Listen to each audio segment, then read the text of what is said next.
Fala pessoal, tudo bem com vocês? O Timão com reservas vence o Bragantino fora de casa na estreia e com gol de Pedro Raul. Que história para começar 2025.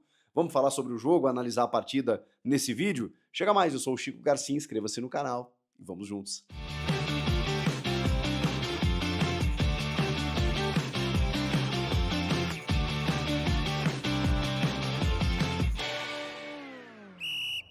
Bom, pessoal, vamos falar sobre essa vitória do Corinthians, que até não começou bem, né? Começou sofrendo um gol numa falha defensiva ali do lateral Hugo, especialmente.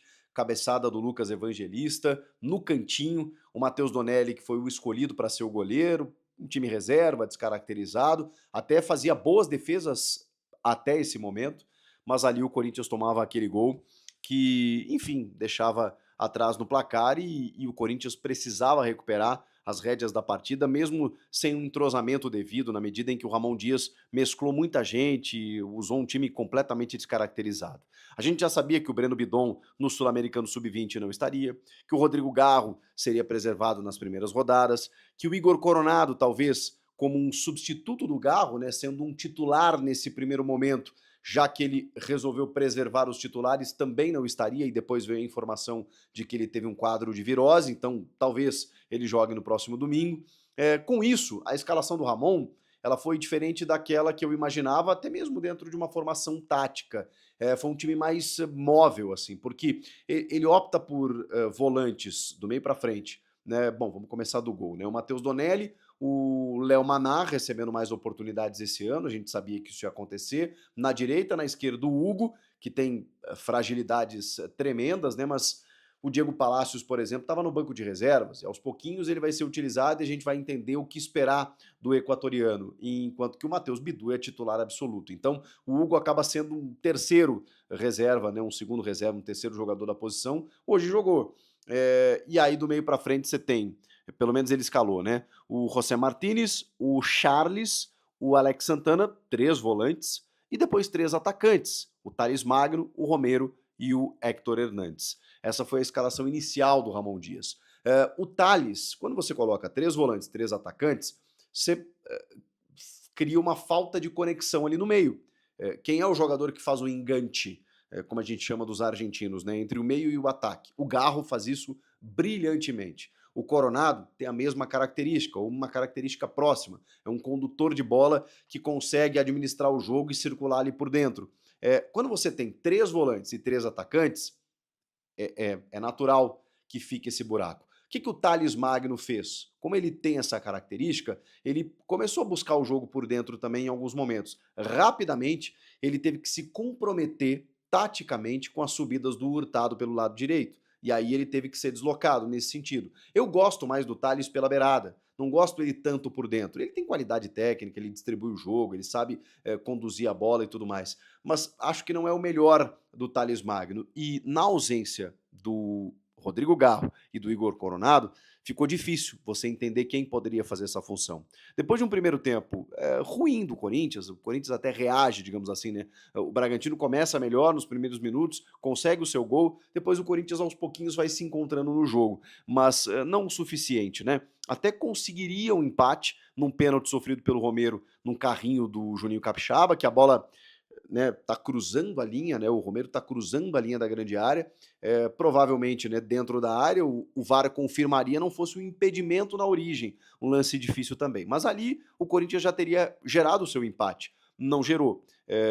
Embora tenha ficado com a bola, tenha buscado algumas coisas, o primeiro tempo foi um pouco abaixo. No segundo melhorou, mas também pelas trocas do Ramon, né? O Ramon começou a botar mais qualidade no jogo.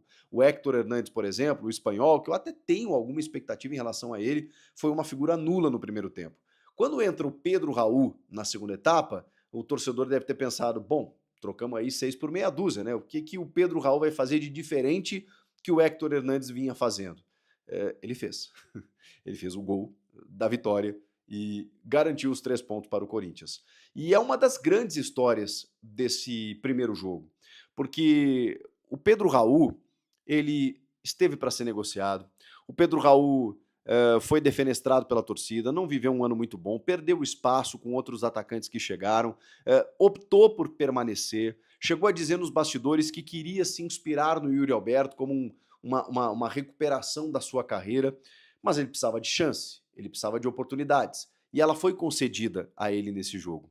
E ele aproveitou.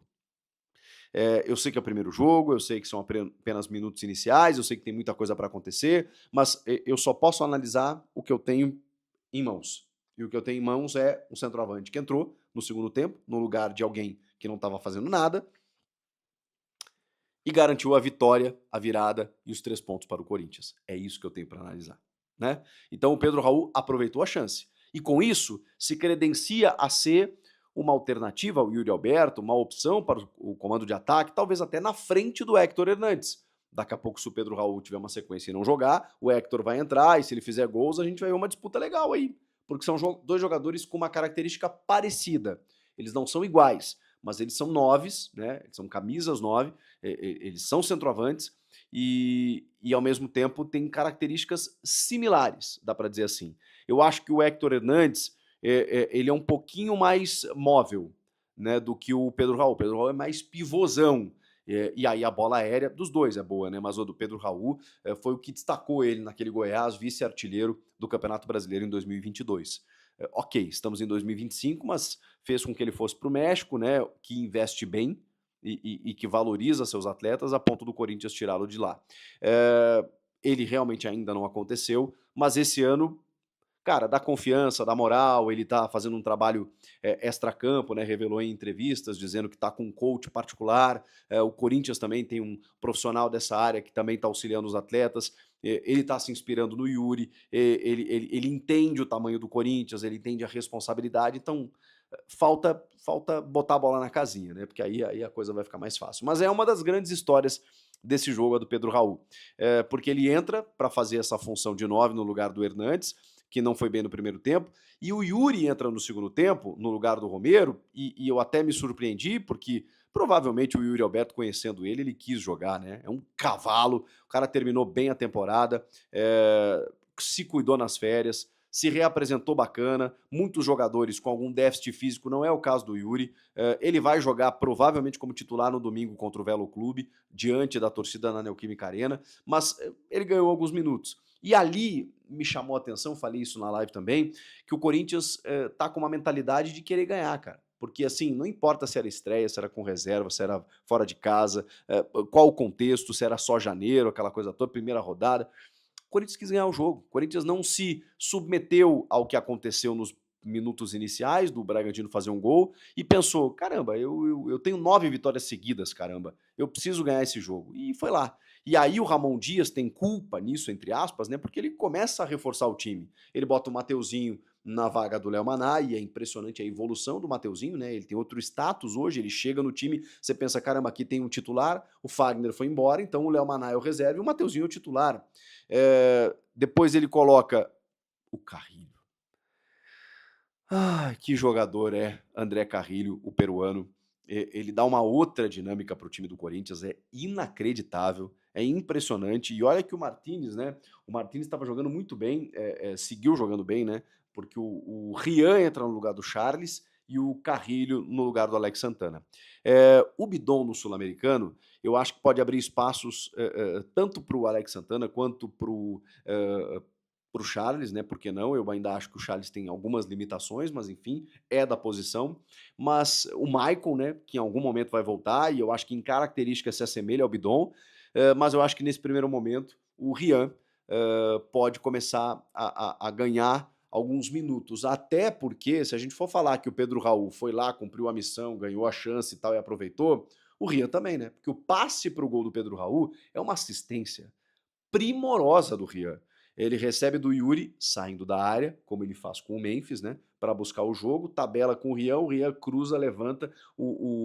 Acho que é o Juninho Capixaba, inclusive, né? Dá um golpe de vista assim na questão do impedimento e o Pedro Raul cabeceia sozinho no cantinho para decretar a vitória, foi lá, comemorou com o torcedor e tudo mais. Mas o time ganhou qualidade. Né? Não tinha o André Ramalho, não tinha o Hugo Souza, não tinha o Garro, não tinha o Coronado, não tinha vários jogadores, mas tinha alguns atletas experientes, rodados, e aí no segundo tempo você vai dando aquela encorpada, né? O Yuri estava com o pé um pouco descalibrado, né? Teve algumas outras oportunidades que ele desperdiçou, mas ele foi importante porque participou da jogada do segundo gol e tá leve, né? Tá leve. Depois de como ele terminou o ano, caramba, ele começa o ano assim do tipo, cara, primeiro jogo, relaxa, o cara tem 30 gols na temporada, né? O Yuri Alberto tá em grande fase, e aí quando ele entra, o Pedro Raul mantido e ele aberto um pouco pelo lado esquerdo especialmente. Falando um pouco mais sobre essas questões táticas, né, o José Martínez merece um capítulo, né, porque o venezuelano, ele corre que é uma barbaridade, né, como diria um amigo meu, parece até que ele tem 2 pulmões, porque cara, ele é desesperado, assim, atrás de um prato de comida. E ele oscila, né, às vezes ele dá uma desligada no jogo, em alguns jogos que eu assisti dele, em outros ele joga uma barbaridade. Ele é esse cara. Ele é esse cara que em algum momento do jogo foi deslocado para a ponta direita, para ser um pouco mais agressivo, para fazer uma dobradinha com o Mateuzinho e tudo mais, segundo o Ramon e o Emiliano, uma questão circunstancial. E eu espero, né? Até porque o Corinthians tem outros jogadores dessa função, e se não, deveria ir ao mercado, porque o Martínez é um jogador da primeira função, da volância, junto do Ranieri, e o Ranieri terminou muito bem o ano. Aí a gente já começa a problematizar algo no sentido positivo. Você tem 2 jogadores para a mesma função e de boa qualidade. Ou seja, você não perde o nível, você não baixa o nível quando você tem que trocar um por outro. Que bom, é preciso elenco.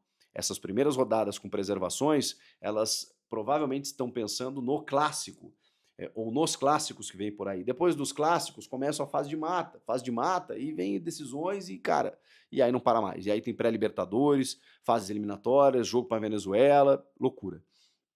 Então, você precisa de elenco. E o Martínez correspondeu hoje, jogou muito bem, assim como a movimentação que o time teve no segundo tempo, com a entrada do Carrilho, com o Yuri Alberto, enfim, né, sempre sendo participativo, e o gol do Pedro Raul. Não dá para tirar de contexto que o Pedro Raul fez o gol da vitória, o gol da virada e o gol que arranca 2025 de uma forma extremamente positiva. Tem muito para acontecer. Foi só a primeira demonstração, mas vamos lá. A gente está falando de uma vitória de virada contra um time da Série A do Campeonato Brasileiro, na casa dos caras, depois de 10 dias de pré-temporada. Então, assim, o saldo é extremamente positivo. É extremamente positivo. Eu posso aqui destacar que o Hugo foi mal defensivamente. Quem mais? Que o Léo Maná, talvez, né, um pouco inseguro ainda, não teve, né, aquela demonstração de luxo para a gente entender que ele disputaria a posição com o Mateuzinho. Tô falando das laterais, né? Problema crônico.